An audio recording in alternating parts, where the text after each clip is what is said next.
E aí, galera, sejam muito bem-vindos ao Dois Devs Podcast. Aqui é o Thiago do Futuro falando com vocês. A gente fez um episódio muito bom com um convidado super especial, Pedro Henrique. Tem uma história fantástica, passou por várias empresas. O Pedro Henrique foi um dos caras que me entrevistou na minha mudança de empresa agora, na primeira mudança que eu fiz em quase uma década. E eu queria vir aqui falar com vocês porque o áudio da gravação, pelo menos da minha voz, não ficou bom, mas mesmo assim a gente decidiu lançar porque o assunto tá fantástico, eu acho que vai agregar muito para vocês. Então é isso. Fiquem com a conversa que a gente teve, eu e o Rashid, com o Pedro Henrique, e eu espero que vocês gostem. Até a próxima. Valeu!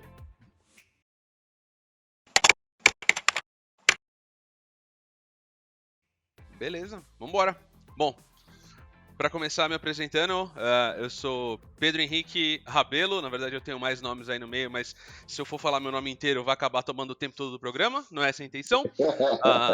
Eu trabalho com programação já tem mais de 10 anos.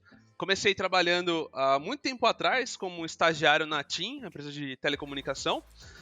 Comecei na área de engenharia de telecomunicação mesmo, não comecei com desenvolvimento, mas lá eu percebi que o pessoal usava muita planilha de Excel para muita coisa e eu comecei a escrever na época um sistema usando Java Swing, que era o que eu havia conhecido na faculdade, e aí fiz um sistema para manutenção preventiva e ali eu percebi a diferença que aquilo fez, o quanto de impacto eu consegui ter e o quanto de valor eu entreguei em tão pouco tempo. E aí, cara, baixei a apostila FJ21 da Kaelon, comecei a estudar, e aí, cara, nunca mais parei.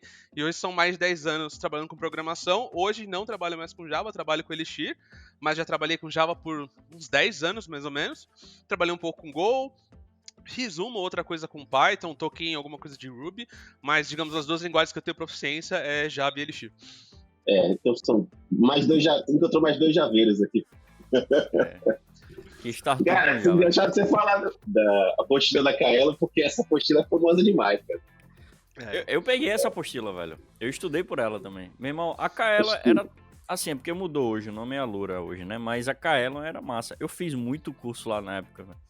E ajudou demais, velho. Eu cheguei a ser instrutor na Kaelon, eu trabalhei na TIM, né? Aí, como depois de estagiário, eu fui efetivado lá. Fiquei acho que uns quase 2 anos e meio na TIM. E aí eu fui convidado para ser professor na Kaelon. Aí eu trabalhei full time como professor na Kaelon durante uns 10 meses, mais ou menos. E, assim, pra mim, até hoje, é um lugar que eu guardo assim, muito carinho e tenho uma referência muito grande, porque, primeiro que pra mim, professor é uma das carreiras mais fodas que tem. Tipo, eu tenho muita admiração por quem é professor, por quem ensina, por quem dá aula, isso de qualquer maneira que a pessoa faça. Mas até hoje eu guardo isso com muito carinho, tenho muito orgulho de ter passado por lá e aprendi muito. Foram 10 meses assim onde eu aprendi, acho que mais do que em qualquer outro ano da minha carreira. O interessante de você dar aula é que você aprende as dores do outro, né? A gente às vezes esquece, né? A gente aprende e começa a achar que é óbvio as coisas. Isso tinha uma coisa muito legal que o Guilherme Silveira falava lá, que a gente tem que entender que quando trabalhava naquela que a gente é professor, né? E antes de ser programador. Então, como professor, você tem que saber ensinar, saber passar conhecimento. E uma coisa que eu vejo muitas vezes que acaba acontecendo com a pessoa, conforme ela vai ficando mais sênior, ela vai se distanciando muito daquelas dores da pessoa que está começando, do cara que é júnior. E aí ela vai ensinar, ela ensina como se ela estivesse explicando para ela mesma, que já é um sênior. E isso causa muita dificuldade. E uma coisa que eu vejo que poucas pessoas tentam fazer é você tentar ensinar logo quando você aprende. Porque é o momento que você vai estar mais próximo de quem não sabe. Então, às vezes a pessoa acha que ela tem que ter mega conhecimento, tem que saber sobre tudo para poder ensinar alguém. E na verdade, às vezes o melhor momento para você ensinar logo depois que você aprende. E aí você vai conseguir ensinar muito mais efetivamente, você vai gravar isso muito melhor na sua cabeça. É uma das coisas que a gente, às vezes, como deve, tem um certo preconceito, acha que a pessoa tem que saber muito, tem que ser muito foda para poder falar as coisas, etc. São coisas que infelizmente nessa área tem bastante, né? Não é pouco não, tem bastante. E eu só pegando uma coisa que você falou, sênior explicando, ele vai explicar como sênior, como você comentou, muitas vezes, e ainda não tem paciência. Do tipo, porra, velho, já falei 3 vezes aqui e tipo, e você não entendeu, não quero mais explicar, não quero mais ensinar. E vai embora. E na época dele era totalmente o contrário, tá ligado? Realmente é bom o cara sentir as dores do outro e tentar ser compreensível, paciente. E se o cara não entendeu na primeira, fala de uma outra forma, pô. Tenta fazer analogias de outra maneira e tal. Pelo menos eu penso assim, né? eu vejo que tem muito gatekeeping, tá ligado? A galera às vezes não faz o curso de alguém porque esse cara não tem 10 anos de área, tá ligado? Fulano de tal tá lançando curso, o cara nem sabe direito a parada, tá ligado? E velho, é o melhor momento pro cara tá ensinando, é o momento que o cara tá aprendendo. E é assim, uma bobagem na real, porque, por exemplo, quando eu dava aula na Kaelon, eu tinha 2 anos de profissão, tinha 2 anos de área. Só que, obviamente, a Kaelon, ela me ensinou a dar aula e eu tinha total domínio sobre o curso que eu tava dando. Então, não é que, por exemplo, eu entrei lá e fui dar o curso de arquitetura. Eu fui dar o curso de orientação a objetos, fui dar o curso de web, que era o FJ11 e o FJ21, no caso. Depois fui fazer o FJ25 e o 26, que era de JPA e JSF, que eram coisas que eu usava na época, então eu entendia bem. Então, a pessoa tem que entender que assim, o melhor momento para você ensinar é quando você acabou de aprender e você tá ali se aprofundando naquilo. Por exemplo, se eu fosse ensinar JSF hoje, não consigo. Mas naquela época eu conseguia. Por quê? Tava muito mais próximo do conhecimento. Mas uma coisa que até acabei não falando no começo, né? Eu trabalhava até ontem na Remote.com, mesma empresa que o Thiago. E lá ontem eu tava conversando com o Tobias, que é um dos staff engineers da empresa, né? Da Remote.com. E uma coisa que eu acho que muita gente não percebe é que conforme você vai subindo os degraus, né, da carreira de engenheiro, muitas vezes a pessoa vê aquela coisa do individual contributor como uma pessoa que vai trabalhar sozinha, sentada e codando. Que na verdade muitas pessoas têm que parar de pensar assim, porque, por exemplo, quando você já é sênior, principalmente pra mim, isso começa principalmente quando você vira sênior, você já tá exercendo um certo nível de liderança. Ou seja, você já tem que saber falar com as pessoas, tem que saber liderar projeto, saber passar conhecimento. E aí, depois, quando você vira tech lead, staff, principal, você tá simplesmente subindo mais ainda no nível de liderança. Não é que o principal engineer é um engenheiro muito mais wise em engenharia do que o sênior, por exemplo. Na verdade, na verdade, ele sabe muito mais como lidar e navegar com as coisas, porque ele tem mais experiência, mas você tem que se aprofundar em liderança se você quer realmente crescer. Muitas vezes o pessoal acha, eu não quero virar engineering manager, não quero cuidar de pessoas.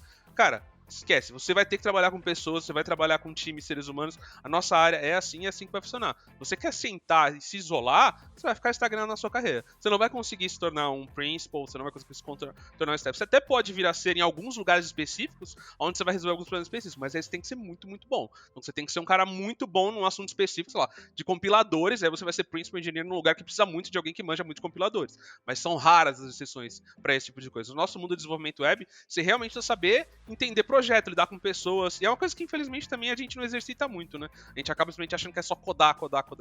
E isso que você falou é interessante porque até um cara que ele é bem específico numa área, por exemplo, dessa de compiladores, por exemplo, e ele vira principal engineer em algum lugar, ele tem que lidar com outra galera que está ali trabalhando com ele, porque ele não vai conseguir fazer tudo sozinho. E esse soft skill de estar lidando com as pessoas talvez seja mais importante, ou tão importante quanto o fato dele saber tecnicamente aquilo. Né?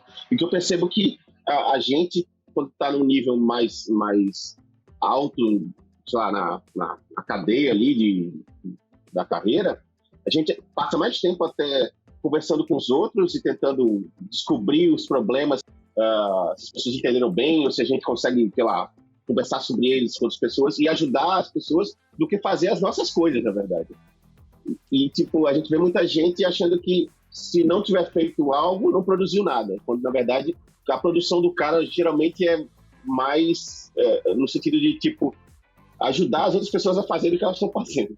Exatamente. Entender que quanto mais sênior você fica, mais você tem que desbloquear as outras pessoas para elas conseguirem fazer o trabalho delas bem feito, ajudar, dar esse suporte, vai fazer com que a sua equipe seja muito mais produtiva, entregue muito mais e dê muito mais resultado para a empresa, do que simplesmente você só sentar e codar. Quando você se isola, você se fecha e só quer codar, você vai ver que as coisas do seu lado vão começar aos poucos a ruir, a não ser que você tenha uma equipe que é realmente muito forte, onde tem muito engenheiro sênior, então aí consegue ter mais essa individualização.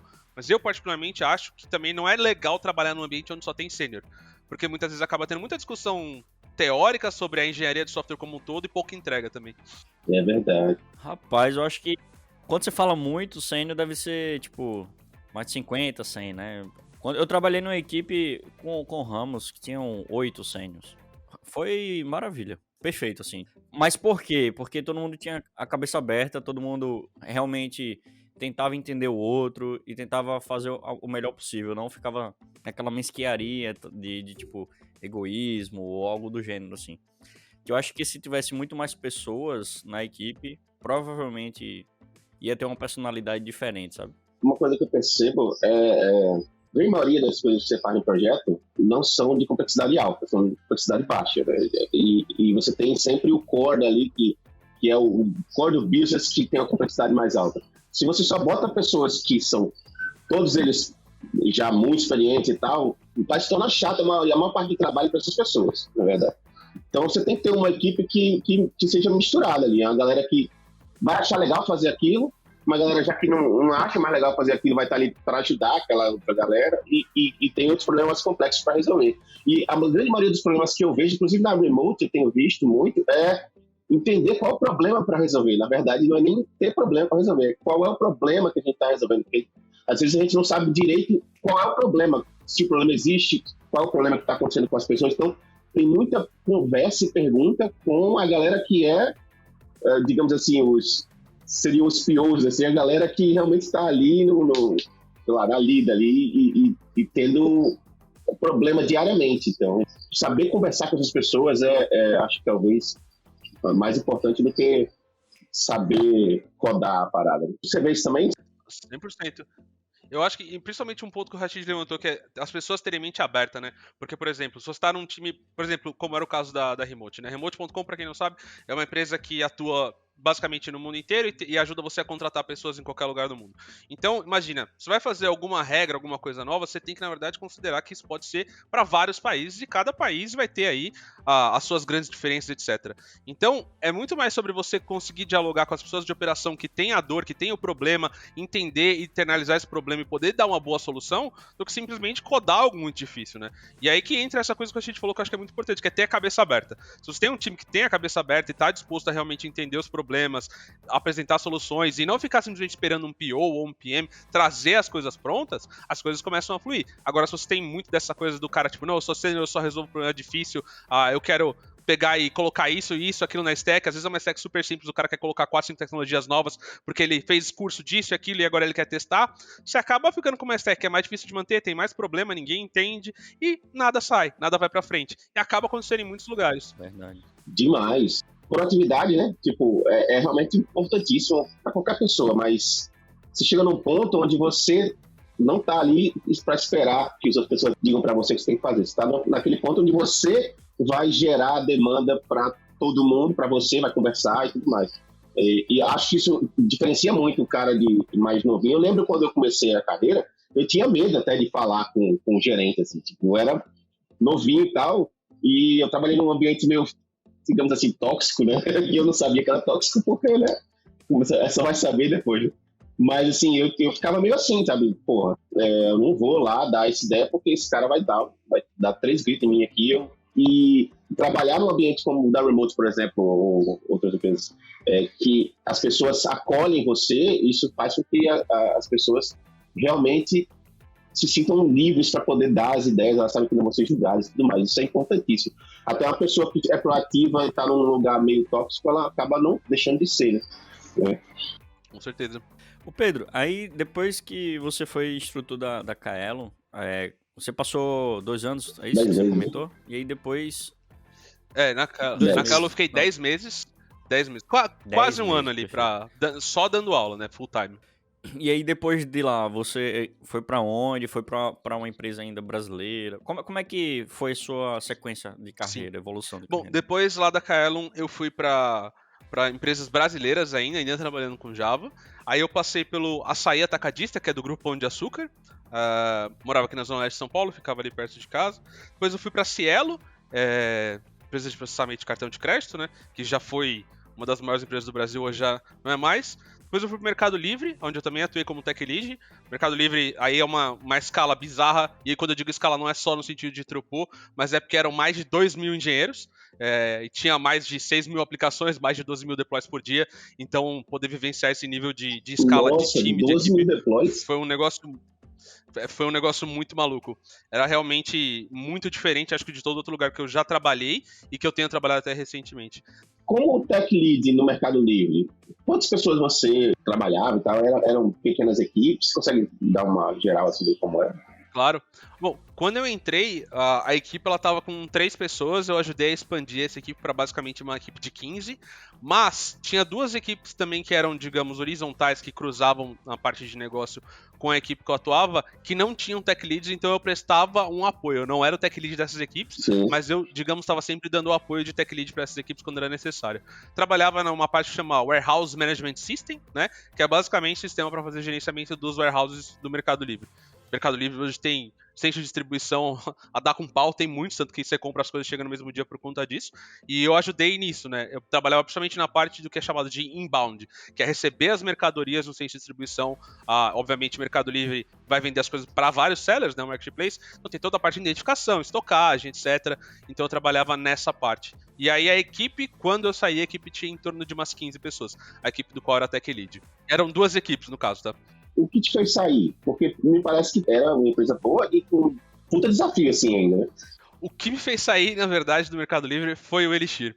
Ah, E aí foi quando eu fui pra Podium, que é uma startup americana que usa Elixir. Então, assim, gostava demais do meu trabalho no Mercado Livre, tenho muito carinho ainda pela empresa, é um lugar sensacional de trabalhar. Principalmente, na época eu trabalhava em loco, né, então eu ia no lugar e... Mercado Livre aqui em São Paulo, fica em Osasco, ele tem um negócio que chama Melicidade, que é literalmente uma cidade, tem academia, restaurante, massagem, barbeiro, tudo lá dentro para os funcionários, então era um lugar muito gostoso de ir também, era um lugar que eu gostava muito, mas aí, obviamente, né, como quis começar a mexer com o Elixir, fui trabalhar para uma empresa americana, que no caso é a Podium. e aí esse trabalho era remoto ou você se mudou e tal? A Podium, na verdade, ela tinha um escritório aqui no Brasil, hoje ela não tem mais escritório físico. Quando começou a pandemia, ela falou, então vai ficar remoto de vez, mas eu entrei assim pouco tempo antes da pandemia, a gente ia pro escritório 2 vezes por semana, as outras 3 a gente ficava de casa mesmo, mas era mais para ter uma interação com o pessoal da equipe e tal, fazer algumas reuniões, mas aí quando veio a pandemia a gente falou, fica agora full remoto, não tem nem por que mais, e já devolveu o escritório. Até porque a gente interagia muito com as equipes de lá dos Estados Unidos, né? Então acabou sendo até mais fácil para isso. Quando você foi para a Podium, você foi como tech lead ou você foi como desenvolvedor, engenheiro, né? Eu fui como engenheiro pleno, na verdade, porque como ia ser meu primeiro trabalho em Elixir, eles falaram assim, a gente não tem como avaliar se você realmente vai estar como sênior, então a oferta que a gente faz é para você vir como pleno, e aí se depois de você mostrar serviço, a gente promove para sênior. Aí eu falei, por mim não tem problema, eu não ligo muito para essa parte do título, quero mais trabalhar com Elixir, ganhar experiência. Aí eu entrei, 2 semanas depois eu fui promovido para sênior, basicamente depois de participar das discussões, etc, fui promovido, e aí... Acho que 1 mês e meio que eu tava na empresa, eu virei tech lead lá. Então, basicamente, foi muito rápido para voltar a estar atuando como tech lead lá dentro, porque basicamente foi fazer aquilo que eu já fazia no Mercado Livre, né? Então, fazer todo o envolvimento, ajudar a incentivar projetos, mentorar, etc. Então, isso acabou acontecendo de maneira bem natural e bem rápida. Mas aí, óbvio, depois quando eu saí também da Podium, eu deixei de ser tech lead e fui como engenheiro sênior para remote. Para mim, essa coisa do título não pega tanto. A grande real é que, assim, muita gente até acha estranho, mas eu, particularmente, eu trabalho por dinheiro. Então, se você quiser me colocar como júnior e me pagar mais, demorou. Pra mim é menos responsabilidade por mais dinheiro, eu vou trabalhar benzão. Claro que, obviamente, eu preciso de coisas desafiadores. Eu preciso de coisas desafiadoras, etc, pra me manter motivado. Mas, assim, no final do dia mesmo, se eu fosse rico, eu não ia estar trabalhando pra nenhuma dessas empresas. Eu ia fazer o meu negócio e não ia ter tanta preocupação e tanto estresse. Então, querendo ou não, primeiro eu penso assim, o dinheiro é de fato um fator motivacional pra mim, sim. Claro que você não pode pensar só nisso, sim, mas é muito importante. O que eu falo pra todo mundo, eu acho que a primeira empresa que você tem que pensar é a sua família. Tipo, você, se você tiver filho e tal. Então, assim, inclusive, o Rashid teve esse dilema aí, né? Uma época dessa. Quando o Rashid foi trabalhar comigo, eu chamei ele para trabalhar comigo, a gente trabalhava numa empresa para Califórnia, eu chamei ele para trabalhar comigo e ele ficou, não, porque o pessoal tá precisando de mim. E eu tinha dito pra ele, cara, a primeira empresa que você tem que pensar é a sua. E aí, tipo, é grana, velho. E outra, se você não aproveita o mercado como tá agora, uma hora esse mercado acaba. E aí, tipo, né, como é que vai ser, né? Agora, outra coisa, por que você quis trabalhar com o Elixir? Tipo, você já não estava mais feliz com a linguagem que você trabalhava no Mercado Livre? Ou você conheceu o Elixir e ficou louco, alucinado, né? Foi engraçado, porque assim, trabalhando com Java, tinha algumas coisas que eu gostava de estudar, para poder melhorar e alguns problemas para resolver. Um deles era principalmente a parte de concorrência e multiprocessamento, etc. Né? Nunca gostei muito disso no Java, então foi uma das razões de eu ter aprendido Go na época, e usei um pouco de Go, inclusive. Gosto muito de Go, inclusive, até hoje. Mas aí acabei lidando com o fato de que Go também tinha suas limitações, e aí eu descobri o modelo de atores. Aí, beleza, tô na JVM, fui ver o Aka, né? Aka com Java não foi uma experiência muito agradável pra mim. Eu também acho. Tentei usar Scala, não gostei de Scala. Eu não gostei de Scala. E aí eu descobri que o Erlang era com o mesmo modelo, né? Chamava de processo, mas era o sistema de atores igual. Fui fazer Erlang, não entendi absolutamente nada, me senti burro. E aí eu falei, beleza, vou dar um passo pra trás. E aí eu achei Elixir. E aí, cara, mesmo não tendo trabalhado com Ruby, eu gostei muito da sintaxe, gostei muito da experiência. E aí eu catei um livro, 2, 3, fiz mais um curso online e tava fazendo meus pet projects todos com Elixir. E aí eu falei, tá na hora de ir atrás e começar a trabalhar com Elixir. E aí, me apliquei, a primeira empresa que eu me apliquei foi a Podium, passei e aí fui. Cara, é engraçado, né? O que aconteceu com você aconteceu exatamente a mesma coisa comigo. Eu acho que eu não estava pesquisando sobre concorrência nem nada, mas eu também sempre fui muito puto com concorrência em Ruby. Hoje, talvez com o Ruby 3 eles resolvam um pouco esse problema, mas eles ainda não estão bem atrás, assim, na solução desse problema. E eu comecei a fazer muito pet project com o Elixir. Acho que talvez como você também, mas eu sempre tive essa vontade de ensinar. Acho que nós três aqui temos essa, digamos assim, no sangue, assim. E eu não conseguia ensinar Elixir sem trabalhar com Elixir. Eu me sentia meio que um impostor. Eu até falava com o Rashid falava, cara, mas faz aí um curso e tal, bota de graça pro pessoal. Eu não consigo fazer, sendo que eu não trabalho com o negócio e eu não entendo como é um grande projeto, os problemas que um grande projeto tem. E então não dá para eu ensinar sem ter essa sensação. E foi o que me levou a tentar realmente ir para remote, na verdade. E aí tem uma conversa, tem um fato interessante que vocês estão ouvindo, e eu fui para remote, e o Pedro foi meu mentor lá, assim, foi o cara que me recebeu no time de engenharia e estava lá para fazer o meu onboarding e tal, e pô, qualquer dúvida, qualquer coisa. E hoje encaixa bem, eu tenho entendido como ele conversava comigo, porque o cara, como já foi tech lead muitas vezes, sente talvez tenha mais discernimento de como conversar com outras pessoas, de tipo, as dificuldades que você tem e tudo mais. E aí, depois eu descobri que ele ia embora e ia me deixar lá sozinho, solitário, apesar que eu não tô sozinho, solitário, mas eu fiquei sem uma perna. Tá em boa companhia lá, tô tranquilo de te deixar lá, cara. Na remote, a gente não tem ainda, tipo, a gente não trabalha diretamente com muitos problemas de concorrência, em termos de você trabalhar com browser, essas coisas, esses frameworks e tal. Para onde você está indo, você acha que você vai ter esses problemas? Porque a gente sempre aprende Elixir meio que focando no fato de ser forte com concorrência, né? E acaba que a gente meio que começa a trabalhar com Phoenix e a gente não lida muito com os componentes de Gen Server e tudo mais. Fica muito abstraído na maior parte do tempo. Você sentiu falta disso? Tipo, sei lá.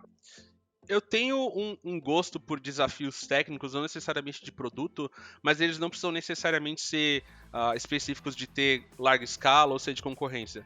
Eu gosto muito de pensar em coisas que são voltadas para a experiência do desenvolvedor. Então, por exemplo, na Remote, querendo ou não, eu gostava de usar... Só conceitualizando também, né? Na Remote, o nosso CTO incentiva que a gente use pelo menos 4 horas da nossa semana de trabalho para estudar. E eu gostava de usar essas minhas 4 horas para, na verdade, refatorar algumas partes do nosso código para deixar eles mais user-friendly para os outros desenvolvedores. Então, fazer APIs internas que vão ajudar a refatorar parte do código, etc. Porque eu gosto muito desse desafio técnico de fazer APIs melhores, de contribuir nesse sentido. Não necessariamente é só sobre escala no sentido de volume, né?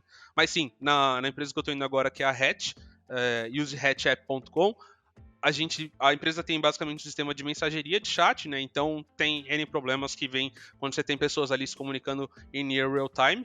Mas também posso falar no caso da Podium, que eu trabalhava antes de ir para Remote, trabalhava na parte de reviews e basicamente tem um sistema que faz crawl de reviews, né, em vários sites. Então a gente processava aí mais ou menos 14 milhões de reviews por dia. Fazia isso usando Kafka, também tinha RabbitMQ, fazia bastante uso de coisas assim, que fazia bastante uso de configurar bem nossa árvore de processos, etc. Então, tinha alguns desafios ali que precisava ter um pouco mais de mão na massa na parte de OTP, um pouco mais técnico.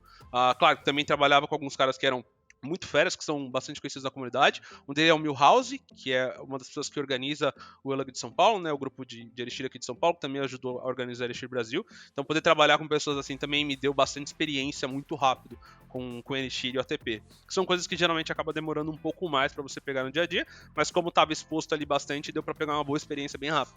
Você acha que as pessoas estando fora do centro de São Paulo, elas têm mais dificuldade em, talvez, se tornarem mais proficientes no sentido da profissão mesmo? Porque eu percebo que eu converso com muitas pessoas que moram em São Paulo, eu sinto uma diferença em comportamento. A galera de São Paulo, geralmente, é mais proativa, mais pra frente, no sentido de, tipo, velho, eu encaro isso sim e tudo mais. E eu percebo que aqui no Nordeste mesmo, onde a gente mora, eu e o Rashid, nós moramos, eu percebo que existe muito essa sensação de, tipo, não sei se eu sou capaz, isso aí eu não sei se eu conseguiria fazer e tudo mais. É uma sensação que você, morando aí, tem ou nunca passou pela sua cabeça? Porque eu tenho essa percepção, assim, que a galera de São Paulo faz acontecer porque simplesmente não tá nem aí se consegue ou não consegue. Vai lá e mete a cara, entendeu? Eu acho que é difícil, assim, eu conseguir fazer uma avaliação disso, mas já parei pra pensar, assim, nisso, mas eu acho que, por exemplo, eu tento ponderar talvez da mesma maneira como, por exemplo, uma mulher na área de tecnologia também, pra ela, é mais difícil do que pra um homem. Então, nesse sentido, é muito mais fácil o homem ir lá meter as caras e fazer. Então, é muito mais comum pra um homem aplicar pra uma vaga no qual ele não preenche os requisitos do que pra uma mulher. E isso, acho que vale pra qualquer grupo de minoria, e aí acho que isso tende a se expandir, né? Com relação ao Nordeste, eu não sei porque pelo menos as referências que eu tenho do Nordeste são todas de engenheiros muito, muito bons. Agora, eu não sei se isso é porque os engenheiros que eu tive contato trabalhando para empresas para fora ou porque vieram para cá para São Paulo, talvez sejam outliers disso que você está falando, porque eu não conheço de fato a comunidade no Nordeste em si, né? Então é difícil para mim fazer essa avaliação, porque eu não conheço a verdadeira realidade. Então, eu acabaria dizendo muito de uma visão míope que eu tenho, que não é de fato como as coisas são. Não, claro, não, também não quero colocar a site, não tem nada. Não, fica tranquilo. É só porque, assim, é uma coisa que realmente eu não tenho propriedade pra falar, né? Tipo, eu entendo que existe esse problema, e eu até consigo enxergar até onde esse problema possa existir, mas eu realmente eu não tenho conhecimento suficiente pra opinar. Mas assim, eu vejo que isso acontece mais com o pessoal que está começando, não com o pessoal que já tem uma certa experiência, né? E a gente aqui no Nordeste também tem polos, né? Em Recife, tem um grande polo de tecnologia, e eu também percebo a diferença da galera que está lá no polo, da galera que não está. Eu creio que isso vai diminuir bastante, porque como todo mundo está remoto agora, então não interessa mais onde você está, então eu acho que talvez isso diminua muito. Mas era uma coisa que eu senti, assim. E me diz uma coisa, uma pergunta bem mais cabulosa, assim. O que você diria, porque o nosso público aqui no podcast, ele é composto basicamente por pessoas que não estão na área e querem migrar, e pessoas que estão no início da carreira, assim. A gente tende a falar mais para esse pessoal, e de vez em quando a gente fala com alguns assuntos mais complexos, talvez a pessoa mais experiente entenda. Qual seria, tipo, uma dica de carreira que você teria para o pessoal que está começando, assim, que às vezes aspira a ser um tech lead ou alguma coisa assim? É um pouco, né, meio filosófica a pergunta, mas... Cara, o que eu acho que eu teria pra dizer, no geral, e talvez que eu gostaria de ter dito pra mim mesmo quando eu tava começando, é assim, ter calma e paciência. Acho que pelo menos eu sou muito ansioso e acho que muitas das pessoas que estão começando agora também têm muita ansiedade e isso também acaba sendo um gatilho muito bom pra você se estressar demais, sofrer um burnout. Então, ter ciência de que as coisas vão levar um certo tempo, mas você não pode parar de estudar realmente, tem que realmente se dedicar bastante. Claro que dependendo da sua realidade, etc., é muito difícil, né, por conta de N fatores, mas o ideal é realmente você tentar focar ao máximo, estudar o máximo possível e, cara, se conectar com outras pessoas. Uma coisa que eu vejo que muita gente, quando tá começando ou tá querendo entrar na área, acaba não participando de comunidades. Talvez aí seja um dos grandes fatores que era uma vantagem estar nesses grandes centros, que é você poder ir num evento presencial, conhecer pessoas que em lugares, digamos, mais remotos ou mais afastados, você não vai conseguir com tanta facilidade. Hoje em dia, com muita decisão online, você já consegue, acho que tem uma facilidade maior, e se possível, conhecer pessoas da área e poder pedir conselho para elas, né? Eu vejo que, assim, durante a minha carreira, eu me ofereci para ajudar muitas pessoas. Eu vejo que muitas vezes a pessoa tem vergonha, tem receio, ela vai achar que, de repente, que ela tá fazendo uma pergunta boba, uma pergunta estúpida, e não é isso, sabe? Tipo, quando a pessoa tá te oferecendo para ajudar, acredite que ela tá realmente querendo te ajudar, e não vai ter uma pergunta boba ou não. O máximo que pode acontecer é a pessoa não te responder, às vezes porque ela não tem tempo, ou qualquer coisa do tipo. Mas o não ali, você já tem, sabe? Você ficar sozinho, bater na cabeça, e você já tá perdido, você já tem o não, cara. Então vai atrás da informação e que você vai conseguir. Então, por exemplo, voltando lá ao caso da Alura, né? Por exemplo, eu sei que se a pessoa for fazer curso na Alura, ela tem um fórum onde ela pode conversar com várias outras pessoas, que não são só os professores da Alura, os moderadores do fórum, mas outras pessoas também que estão fazendo curso, que vão estar numa situação semelhante. Então, se colocar mais, entrar mais, conversar mais com as pessoas, eu acho que é o principal. E saber que as coisas vão levar um tempo, sim. Infelizmente, não é da noite pro dia que você vira engenheiro de software, não é da noite pro dia que você vai conseguir virar um desenvolvedor, nem da noite pro dia que você vira sênior. Mas se você estiver ali colocando trabalho, se dedicando sempre, treinando bastante, acaba acontecendo. Cara, eu concordo 100% com o que você falou, Pedro. E hoje em dia eu vejo um problema muito sério, que é muita gente querendo vender esses fast cursos aí, prometendo milhares de reais, o cara não precisa saber nada, tipo, em pouco tempo ele já vai fazer um monte de aplicativo que o mercado tá precisando, iludindo a galera. E, consequentemente, isso tá se popularizando. Eu vejo muita gente de outras áreas que nunca fez nada de programação, que quer migrar para ganhar dinheiro, tá ligado? E eu falo, velho, não é assim. Tipo, às vezes são pessoas próximas, vê como a gente tá trabalhando para empresa de fora e tal, imagina, ganhando em dólar, então imagina que é um bom salário e tal, e fala, bicho, eu também quero isso. Aí eu falei, velho, não é assim, eu não comecei assim. Eu tô aqui há muitos anos, não comecei empresa direto de fora, não sabia nada, tudo que você falou aí, tá ligado? E aí, só resumindo, tipo, eu vejo muito problema, eu não sei se você enxerga, tem visto isso também, com muitas promessas, assim, desse tipo. E isso pode frustrar muita gente que tá iniciando, inclusive, né? Eu percebo que existe muito disso, assim, não sei se pode falar palavrão ou não, mas desculpa, hoje pelo menos eu não tô em nenhuma empresa, então eu não tenho nenhum vínculo pra falar, mas eu acho que esse pessoal que tá prometendo assim, não, você vai vir, vai fazer esse curso, você vai ganhar 10 mil reais, tem que ser muito pau no cu pra fazer uma coisa dessa, porque você tá literalmente iludindo as pessoas, e é uma falta de caráter muito grande.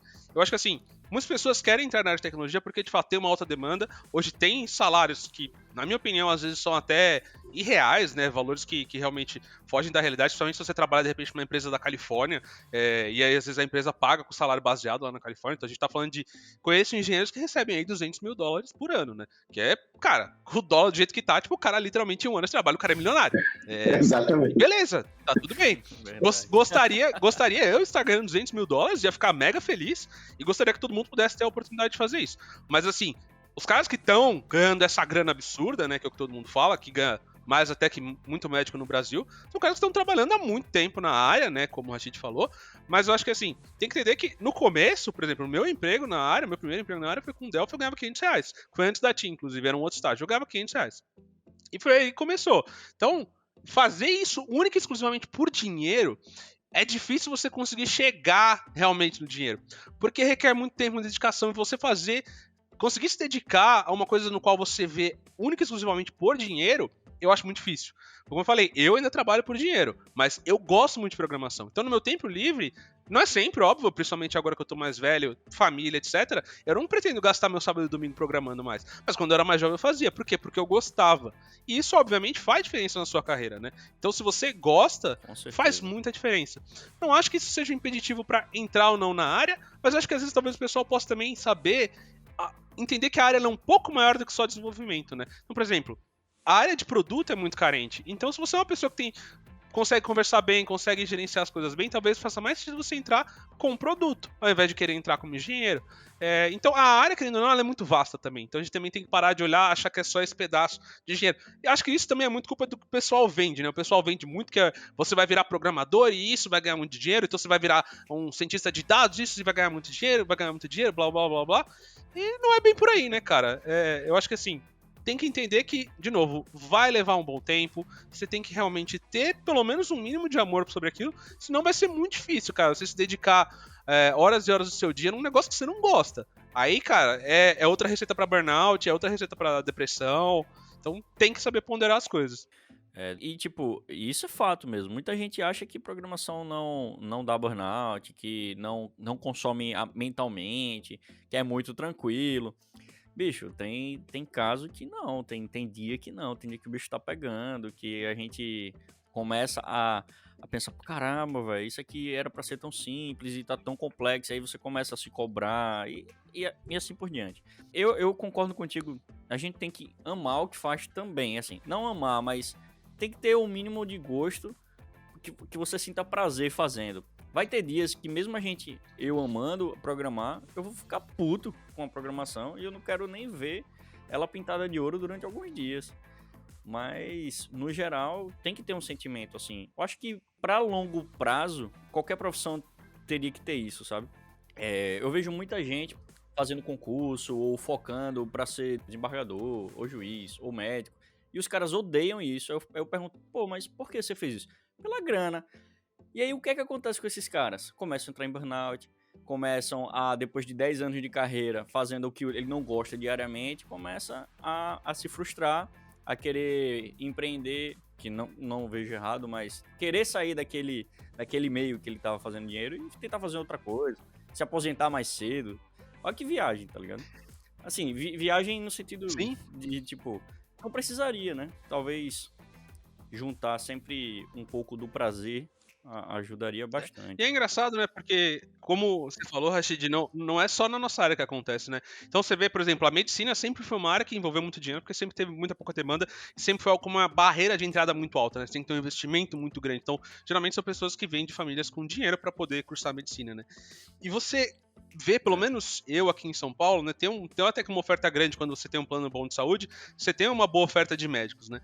E pelo menos pra mim, a partir de um certo ponto, começou a ficar nítido quando você vai num médico e ele pratica medicina porque ele realmente gosta de medicina, e quando você foi num médico que, na verdade, ele entrou na medicina por causa do dinheiro e tá lá por causa do dinheiro. Você vê a diferença, assim, às vezes médicos que estão há 30 anos atuando e o cara basicamente ele não se recicla, não estuda no tempo dele, etc, porque não é a coisa que ele realmente gosta. E quando você vê, às vezes, por exemplo, um médico de 30 e poucos anos que sabe muito e o cara gosta de ser médico e o cara tem empatia com você como paciente, tem médico que sequer olha na sua cara. Então, você vê que isso existe em todas as áreas, mas principalmente quando uma área tá dando muito dinheiro, né, que é o caso que está acontecendo hoje com programação, isso acaba acontecendo mais, porque mais pessoas vão atrás do dinheiro. Só que a realidade é que os que vão realmente conseguir o dinheiro mesmo são os que são geralmente muito bons ou que vão se aplicar muito. Porque até mesmo, se você não gosta de medicina, pra você realmente poder virar médico, você tem que ter um puta de um esforço.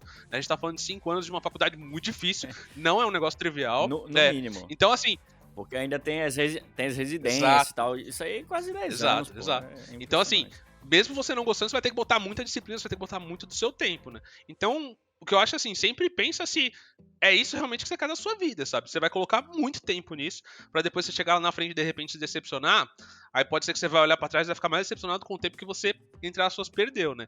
E, diferente da medicina, programação eu não acho que vai continuar com esses valores por muito tempo. Eu acho que tende o nosso mercado dar uma bela desaquecida daqui um tempo pra frente. Eu acho que vai continuar nessa crescente de salários como tá. Não acho também que vai ser uma profissão que vai sumir da noite pro dia, como tem muita gente que fala, mas eu não acho que a gente vai ficar nisso pra sempre.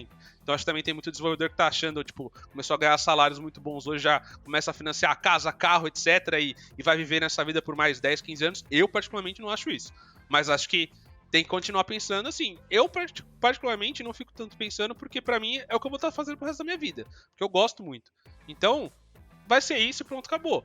Mas eu acho que se você tá entrando nisso só por dinheiro, tem que pensar bem. Porque você vai realmente ser um bom desenvolvedor daqui 5, 6 anos, porque 5, 6 anos a área já não é mais a mesma.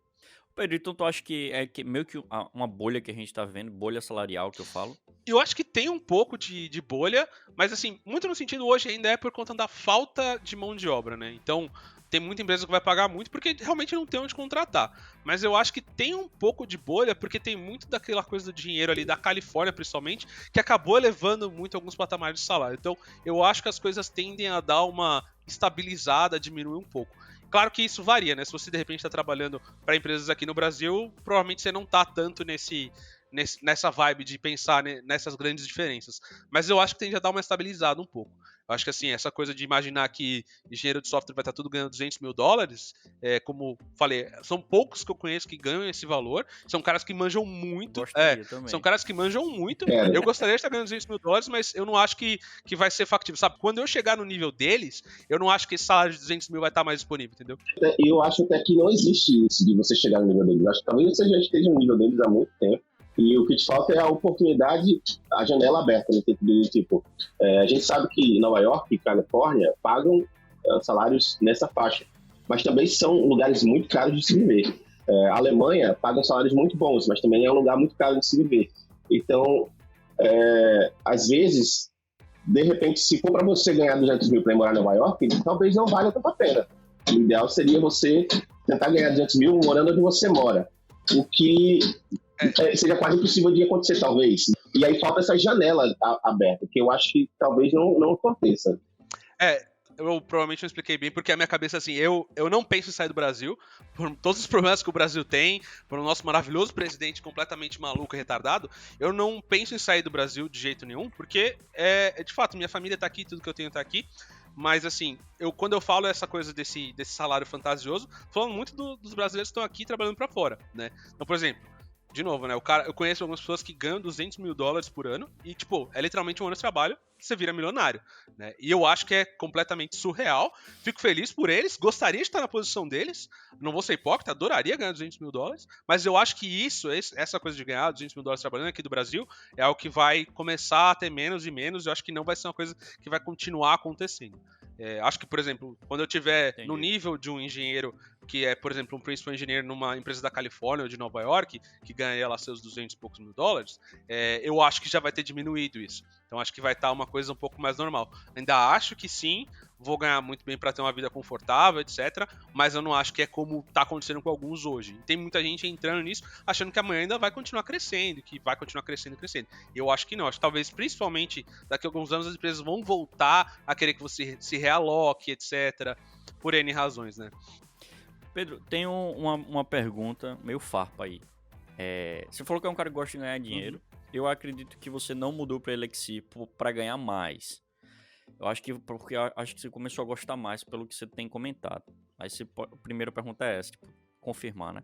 E a segunda é, você acredita que linguagens, focando em determinadas linguagens, o cara vai ganhar mais no futuro? Ou isso é balela? Eu particularmente acho que, dando já meu pingo aí de opinião, qualquer linguagem você consegue fazer bastante dinheiro se você já tá no mercado e tem bastante experiência. Bom, é isso. O que tu acha? A primeira... Só contextualizando, desculpa. Porque eu vejo muita gente vendendo. Não vai pra essa linguagem, vai pra essa outra. Essa aqui tá bombando, ou vai bombar, ou isso aqui vai mudar a sua vida. Tipo, tipo, Rust tá nascendo também, o próprio Elixir. Muita gente às vezes fala isso, sabe? Sim. Bom, vamos lá. Eu não fui para Elixir por conta de questão salarial, nem nada assim. Por exemplo, trabalhava com Java, dá para conseguir salários absurdos com Java trabalhando para fora. E aí você consegue, inclusive, ter mais empresas trabalhando com Java, então você tem talvez até uma oferta maior, né, para conseguir lugares assim, do que com Elixir, né? Elixir tem um nicho muito menor. Então Elixir foi mais por realmente gostar mesmo da linguagem, realmente me sentir produtivo, gostar de estar trabalhando com ela, né? Fazia um tempo que eu não me divertia tanto quando eu comecei a usar Elixir. Agora, com relação à outra parte da pergunta, eu acho que assim, acho que não tem linguagem que você vai poder falar assim, não, você tem que estudar isso, porque essa é a linguagem do futuro, etc. Acho que tem muito mais a linguagem que você gosta, que você tá ali curtindo fazer, e isso vai te dar uma boa experiência, isso vai fazer com que você use mais, goste mais, estude mais de maneira mais orgânica, isso faz com que você seja melhor, e aí sim você chega num salário melhor. Então tem que ser uma decisão muito mais no sentido de, pô, eu gostei dessa linguagem, tô curtindo, aí você vai estudar mais, porque você gosta, e assim vira uma bola de neve, e aí, por consequência, você passa a ganhar mais. Agora, por exemplo, escolher, eu vou começar a trabalhar com Elixir porque salário Elixir tá em alta, eu vou começar a trabalhar com Clojure porque salário com Clojure tá em alta. Porque se sempre olhar naquela pesquisa do Stack Overflow, linguagens como Erlang, Elixir, Clojure, por terem menos pessoas, as empresas que usam acabam pagando um salário na média maior, por assim dizer, mas, cara, tem menos pessoas, então tem menos acesso a material, você vai ter que estudar mais e por aí vai. Então, é muito daquilo assim, se você gosta, vai, estuda, mete a cara e vai embora. Então, por exemplo, pensar que há 5 anos atrás quantas pessoas sabiam Clojure? Hoje a gente tem muito mais pessoas que sabem Clojure por conta do Nubank, que propagou isso muito mais aqui no Brasil, então tem muita gente estudando. Mas você ainda vê salários muito bons em Clojure pra fora. Mas aí, é um mercado muito pequeno, né? Ou você pode, de repente, estudar Java e ter uma chance muito maior de conseguir um emprego. Então, acho que depende muito do momento de cada um também, mas pra mim, cara, pega aquilo que você gosta, porque se você gosta daquela linguagem, vai ser muito mais fácil você poder se sentir bem, você realmente tá trabalhando com ela e tá gostando do que você tá fazendo. Agora, quando você trabalha com uma linguagem que você não gosta, você vai estar ali meio que aos trancos e barrancos reclamando o tempo inteiro. E aí, cara, você não aprende, você não evolui, e aí você não vai chegar a lugar nenhum. Eu tenho visto isso acontecer com o OCaml. É uma linguagem bem nichada também, e eu tenho visto ter salários muito altos. E eu, de vez em quando, alguém vem me perguntar se eu já vi OCaml, se eu indicaria aprender e tal, e eu, bicho, eu nunca vi e não sei te dizer, porque essa questão que você falou, não adianta olhar o salário agora. Se você é um cara que quer olhar salário, já tem experiência, mas quer olhar salário, você não tem que olhar o salário agora. Você tem que olhar como você imagina que vai estar o mercado daqui a 10 anos. Porque aprender uma linguagem bem não é uma parada de 6 meses. Você vai estar ali, no mínimo, 2 anos estudando, focado naquela linguagem para realmente ficar bem proficiente nela. E que existe um lance que eu não vejo muita gente falar, principalmente quem dá curso, que não é você saber a linguagem, é você ter a fluência nela. É como aprender uma língua mesmo falada. Você aprende inglês, mas falar fluentemente demora mais tempo. Então, toda linguagem tem um certo tipo de fluência. Como você escreve, como você resolve problemas. Então, quando você vem de outra linguagem, você demora a pegar essa fluência, né? Então, não adianta você também estar querendo trabalhar no lugar de agora, assim. Tá, eu Com certeza. Vou fazer uma pergunta que eu ia fazer antes, assim, que é meio filosófica. Você falou que não adianta o cara também, vocês concordaram que não adianta o cara ir para a parada por dinheiro e tudo mais. Vocês acham que existe esse lance de dom, de talento? Assim, porque eu caio em umas discussões que eu, particularmente, acredito que o talento existe, mas ele é tipo muito... É ínfimo para você se tornar realmente alguém diferenciado. Acho que a maior parte depende do esforço. Mas vocês acham que existe esse lance? É uma pessoa que não... Tipo, a pessoa não tem talento nenhum para software e aí ela pode aprender? Ou teria que ter um certo tipo de dom para isso, né? Cara, eu acho que existe essa coisa do dom, mas não como as pessoas enxergam, né? Fazer analogia com o futebol, que eu acho que é o lugar mais fácil de explicar, né? Todo mundo, quando viu o Ronaldinho Gaúcho jogando, falava, cara, o cara nasceu com o dom, ele nasceu pro futebol, etc. Acho que até, de certa forma, é inegável. Mas Ronaldinho Gaúcho treinou, sim, 10 horas por dia, desde os seus 4, 5 anos de idade até chegar lá no Barcelona. O problema é que as pessoas só viram ele no Barcelona e acham que ele nasceu daquele jeito. Não é. O cara teve que se esforçar durante um caminho inteiro. Claro que o fato dele ter esse dom fez com que ele chegasse onde ele chegou, ele ser o Ronaldinho Gaúcho, né? E você tem outros jogadores que, de repente, se esforçaram tanto quanto ele e não chegaram tão longe. Então, acho que tem essa diferença. Mas eu acho que se você realmente se esforça ali o tempo inteiro, tá realmente com muita disciplina praticando, você vai chegar longe porque você tá colocando o empenho naquilo. Claro que esse empenho, muitas vezes, que o pessoal não percebe, é que ele não é só ali naquele momento, né? Então, por exemplo, o jogador de futebol não é só ali no treino que ele tem que se empenhar. Ele tem que se empenhar na alimentação dele, no descanso, entender sobre futebol e entre outras coisas. Isso que às vezes eu acho que a pessoa não entende, isso também se transmite para a parte de engenharia de software. Por exemplo, você pegar o canal do Alberto Souza, que é um dos instrutores lá da Kaelon, que hoje trabalha na ZUP, ele fala muito sobre essa coisa do treino, né? Que muitos engenheiros de software não entendem que você tem uma diferença muito grande entre treinar e jogar, né? Você vê um atleta de boxe, por exemplo, ele tá 90% do tempo dele tá treinando, 10% competindo. Então você tá o tempo todo treinando, se aperfeiçoando, melhorando para chegar naquele momento e competir. Quando muitas vezes a gente na nossa área, a gente só compete, ou seja, 40 horas de trabalho na semana você não tá praticando, você tá só ali competindo direto. E na competição você não melhora. Você melhora quando você está ativamente fazendo algo e percebendo o que você está fazendo e se questionando. Então, por exemplo, quando eu comecei a trabalhar com Elixir, um paradigma diferente, paradigma funcional. Então, a minha principal diferença foi, eu tive uma queda de produtividade. Por quê? Tudo que eu ia fazer, eu parava e pensava mais. Então, antes eu fazia assim, beleza, mas eu não vou sair fazendo assim porque eu não quero escrever Java dentro de Elixir. Então, como eu posso fazer no Elixir? Tem 38 maneiras. Aí eu vou avaliar cada uma delas, entender os prós e cons de cada uma delas. E isso é treinar. É você estar ali questionando cada uma das suas hipóteses, fazer várias maneiras diferentes, ver como que elas se comparam, e aí você entender. E isso faz você um desenvolvedor melhor.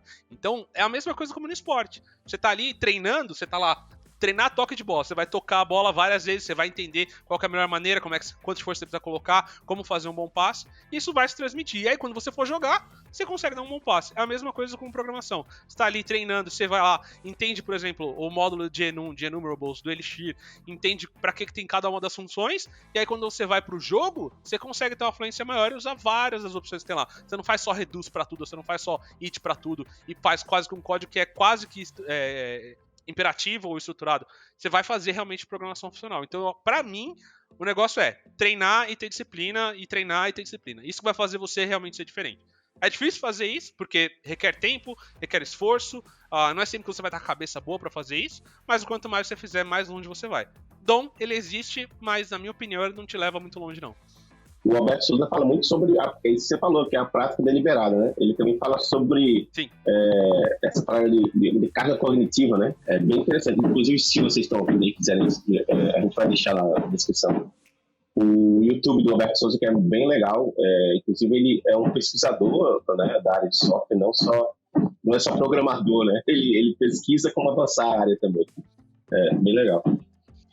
Cara, tem alguma mensagem que você acha, tem uma coisa que você acha que a gente não falou, que você queria abordar e que acha legal?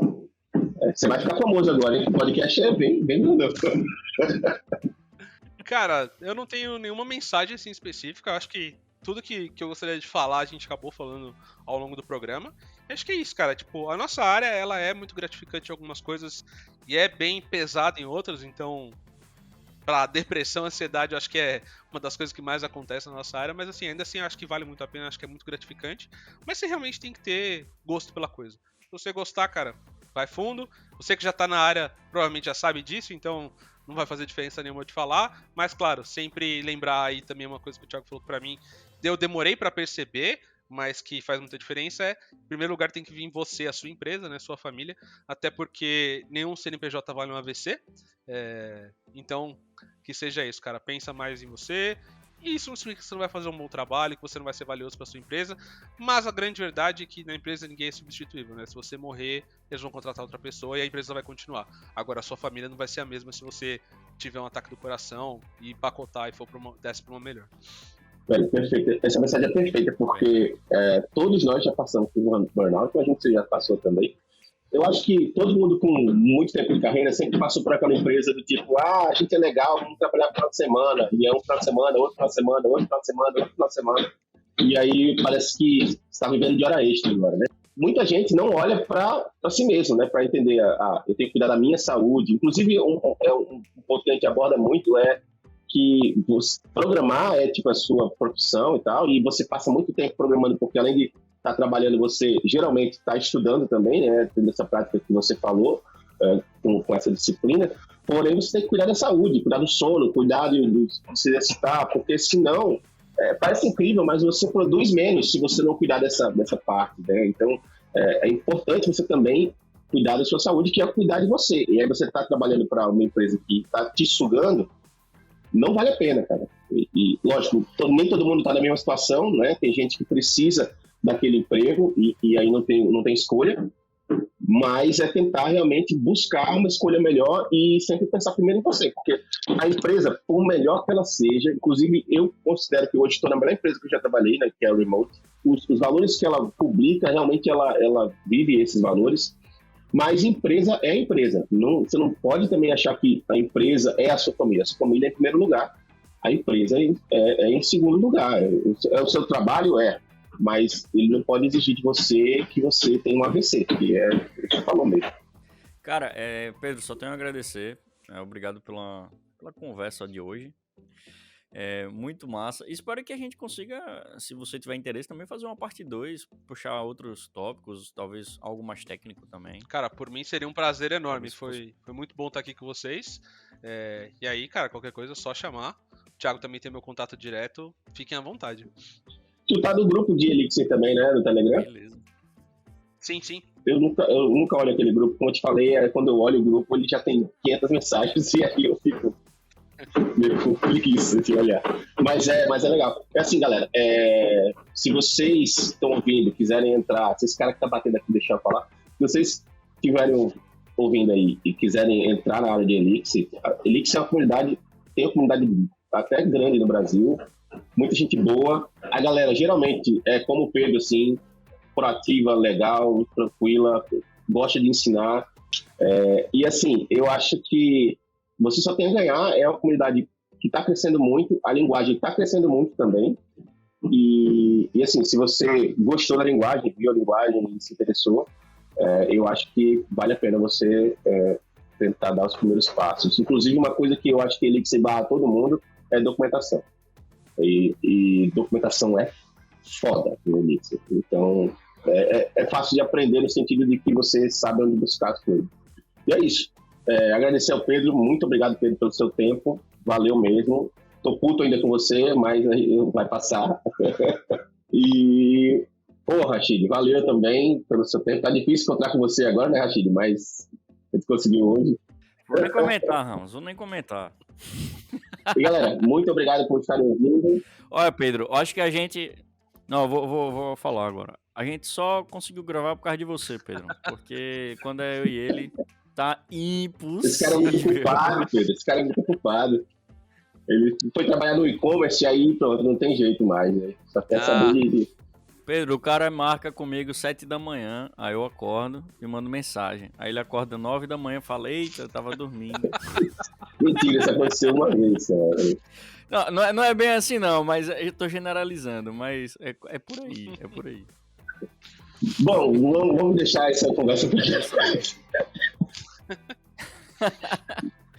Tranquilo. Galera, se vocês estiverem ouvindo a gente, quiserem seguir a gente, tem o Twitter, @2devspodcast, no Instagram, @2devs, e o e-mail, 2devs@gmail.com, tudo escrito, sem número nem nada. E é isso. Valeu, Pedro, mais uma vez. Espero que a gente faça outro episódio, foi muito legal. E muito obrigado, Rashid. Foi massa. Valeu, Ramos, valeu, Pedro, valeu, galera. Foi um prazer inenarrável estar com vocês aqui hoje. Depois de um hiato, né? Todo episódio a gente fala que é um hiato. É isso aí. Valeu, galera. Até a próxima.